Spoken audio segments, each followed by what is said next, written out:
A Marvel, como ninguém, sabe entregar um filme que mescla diversão, aventura, ação, bons efeitos visuais e alguns dos seus filmes têm um aprofundamento muito bacana em algumas temáticas interessantes e nos próprios personagens. Dito isso, eu venho aqui pra vocês confirmar que Viúva Negra é uma bosta. Primeiramente, eu não tava muito empolgado pra esse filme e normalmente isso é muito bom.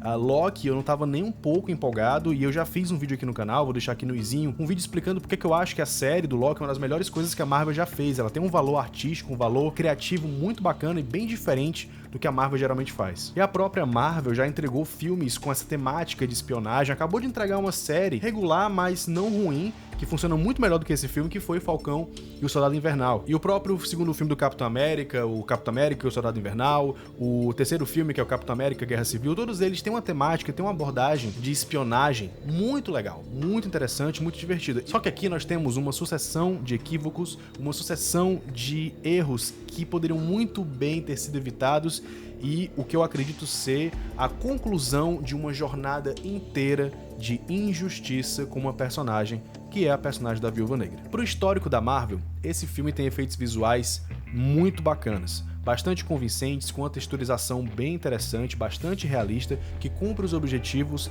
daquele filme. Não que um bom efeito visual ele tenha que ser realista. Speed Racer não é nem um pouco realista e os efeitos visuais daquele filme são excepcionais para a proposta dele. Como esse filme tem uma pegada mais pé no chão, apesar de ser um filme que se passa no mundo de super-heróis, ele procura essa verossimilhança, né, com a realidade. E ele alcança isso através dos seus efeitos visuais. E em comparação com o próprio Guerra Civil, que eu gosto, mas os efeitos visuais dele são péssimos. O Pantera Negra, meu Deus do céu, os efeitos visuais daquele filme são horrorosos. Os dois filmes do Homem-Aranha, todos eles têm efeitos visuais péssimos. E aqui eles funcionam muito bem. O carisma do elenco é outro elemento indiscutível. O David Harbour, eu sou muito fã dele desde Stranger Things. Eu adoro Stranger Things, principalmente a terceira temporada, que é muito boa. A atriz que faz a Yelena, Florence Pugh, eu acho que é assim que fala o nome dela, posso estar falando errado, ela também tem bastante carisma, apesar da personagem não ter muito estofo, não ter muito material para ser aproveitado. O filme ele acena para um histórico da Viúva Negra, para outros elementos de outros filmes que ela participou, com alguns truques, algumas reviravoltas nas atitudes dela, nas estratégias dela ao lidar com os vilões, o que é bem legal. O prólogo e os créditos iniciais são excelentes. Apesar de ali no prólogo eu já fiquei com algumas dúvidas em relação ao esmero daquele roteiro, mas o desenvolvimento da viúva, da Yelena, da família dela é crível, é emocionante, você já torce por eles ali e eu já me peguei torcendo para eles conseguirem escapar naquela fuga lá dos créditos iniciais, que não é spoiler nenhum que tem uma fuga, é os primeiros minutos do filme. E os créditos iniciais são excelentes, até me lembrou uma pegada meio The Batman do Matt Reeves, que nem saiu ainda, mas pelo trailer a gente já sentiu que vai ser bastante sombrio, que vai ter essa música do Nirvana, uma nova versão da música do Nirvana. Aqui a gente tem uma versão excepcional da música do Nirvana, que eles mostram o ritmo, os efeitos. Empolgou, eu me arrepiei. E talvez por conta disso, a minha dor ao assistir o filme, o restante, tenha sido exponencialmente elevada por conta desse começo muito bom e o resto, como era muito ruim, depois de um começo muito bom, não se justifica. Então vamos agora para os pontos negativos. O roteiro desse filme, ele é pavoroso. Primeiro que um dos elementos mais interessantes desse universo da Viúva Negra, que é aquele quarto vermelho, aquela instituição, o que é que elas fazem, as missões que elas cumprem, qual é a função real daquele grupo de mulheres que são treinadas para matar.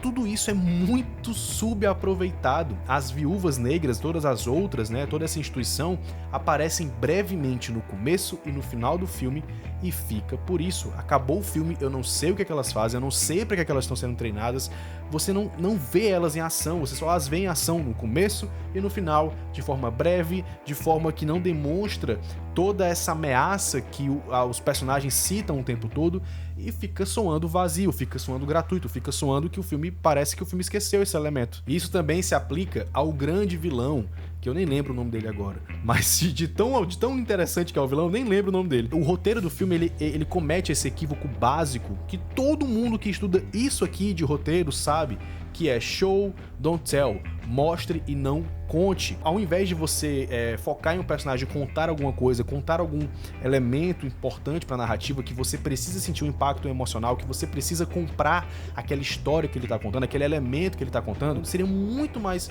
interessante a gente ver vê aquilo acontecendo, um acontecimento dentro da narrativa. E o filme inteiro você escuta os personagens falando que o vilão é perigoso, que o vilão é ameaçador, que o vilão isso, que o vilão aquilo, que o vilão marcou a história da Viúva Negra, que o vilão não sei... E você não vê nada disso, você não vê esse vilão agindo. Ele aparece brevemente no começo do filme e no final do filme, inclusive no clímax, um roteiro expositivo assim que faria inveja ao Christopher Nolan. A cena dele no clímax é tenebrosa, toda aquela parte dele discutindo com a viúva, contando todo o seu plano, mostrando num slideshow tudo. Cara, é ridículo, é ridículo. O outro vilão, que é o Taskmaster, o treinador, totalmente subaproveitado, também aparece muito brevemente. Todas as cenas dele estão nos trailers e é um personagem muito subaproveitado. Vamos ao protagonismo da Natasha. Que protagonismo, na verdade? Pra mim, esse filme, ele é a culminação de toda uma trajetória desrespeitosa da Marvel com a personagem da Viúva Negra. Em todos os filmes, essa personagem foi injustiçada. Lá no começo, quando ela era só um objeto sexual do Tony Stark, depois que ela virou só um interesse amoroso do Bruce Banner, depois ela morre no Vingadores Ultimato de uma forma que eu também julgo injusta, que a personagem não mostrou ao que veio, não teve um filme solo, não teve um aprofundamento na sua história, como todos os outros personagens da Marvel tiveram esse devido aprofundamento. Ela foi a única que não teve. A Marvel finaliza a participação dela no seu UCM com desrespeito, mantendo o desrespeito. Então, palmas pra Marvel aí, que continuou sendo coerente desde o começo da sua história até o final. Em diversos momentos do filme, principalmente nas cenas de ação, ele perde a oportunidade de usar o suspense como um recurso narrativo. Eu falo isso nos meus cursos, eu falo isso aqui no canal da SB Cinema o tempo todo, que um filme ele não precisa ser de suspense para ele utilizar o suspense como um recurso narrativo. Numa cena de ação, ao revelar que tem um personagem que vai trair o outro, ao invés de você simplesmente revelar, você pode construir isso com elementos de suspense. E aqui nesse filme ele parece ignorar isso completamente quando o Taskmaster, quando ele chega na cena, ele simplesmente chega. Na primeira aparição dele, ele aparece do nada, ele não foi apresentado antes, ele não foi brevemente introduzido, não. Ele simplesmente surge, não há suspense algum, não há mistério algum pra construir aquele personagem. Por isso que quando tem o grande plot twist no final mostrando quem ele realmente é, você não sente nada, você não tem peso dramático nenhum nessa revelação, porque em nenhum momento esse personagem foi apresentado de forma misteriosa, e em nenhum momento o filme utilizou o suspense como um recurso narrativo para desenvolver aquele personagem, para apresentar ele numa cena de ação. Em momento nenhum isso acontece. As cenas de ação são genéricas, parecem muito com as cenas de ação do Missão Impossível efeito Fallout, inclusive. Os personagens coadjuvantes têm a profundidade de um prato de sopa, e pra mim o filme ele encerra sem nem ser uma justa despedida da personagem, como eu falei, é uma despedida desrespeitosa, e ele não serve nem também pra apresentar a Yelena Belova como uma nova Viúva Negra.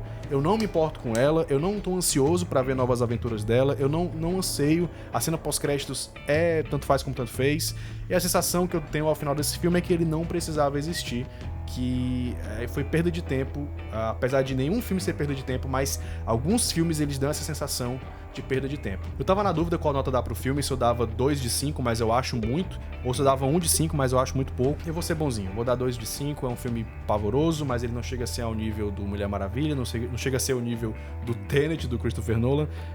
Podia ser muito melhor, a Marvel já fez coisas muito melhores, já está fazendo coisas muito melhores lá no Disney Plus, a própria série do Loki é sensacional, vá assistir Loki se você não viu, e se você não viu ainda o meu vídeo sobre Loki, onde eu te provo com exemplos práticos de por que essa é uma das melhores obras da história da Marvel, na minha opinião.